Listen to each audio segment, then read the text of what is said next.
Hello friends, welcome back to Topper's World. Today in this lesson I am going to talk about how to solve MCQs in listening.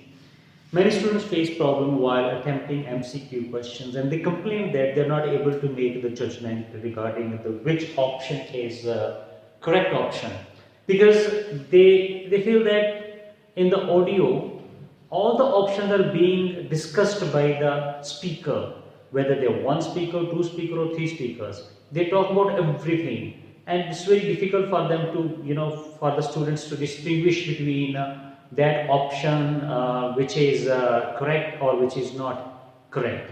So let me explain you what happens in MCQ type questions. I have taken an example of two friends, Rose and Anna. Rose asks Anna, how did you go to market yesterday? How did you go to market yesterday? And then Anna replies, I myself drove to market. I myself drove to market. So this is the word that you have to pay attention over here. I myself drove to market. Now, the question is, Anna went to market means how did Anna go to the market or Anna went to market? The options are by bus, by walking, by car. So when you will listen the audio script where Anna and her friend Rose were talking and the Rose asked Anna, how did you go to the market? Then Anna says that first I decided to go by bus, but the bus was already left.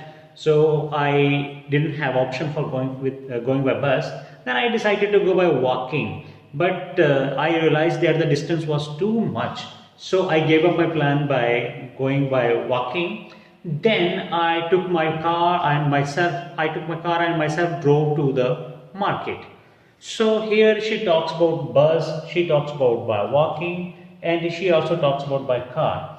But she gives her consent on this when she says that I myself drove to the market by my car. So you have to tick this answer as correct and the other two options are wrong because she talked but she changed her stand. She changed her opinion and moved to the next and next.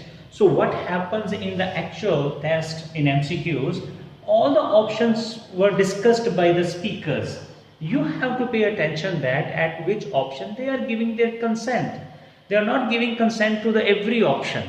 And moreover, when they were giving any consent to a particular option, at that time their voice level usually goes up. Voice level goes up.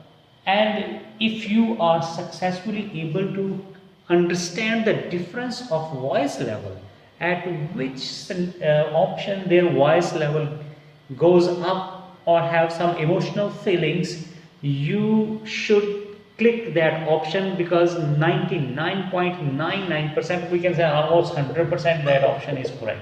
So this is the way of attempting MCQs. However, when the MCQs options are very lengthy, long, at that point what you have to do, you have to read all options and you have to underline the keywords over there.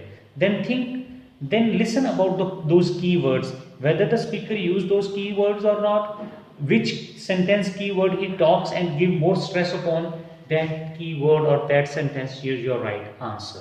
So I hope that you have understood this what I tried to say. Thank you very much and try to follow the same rule.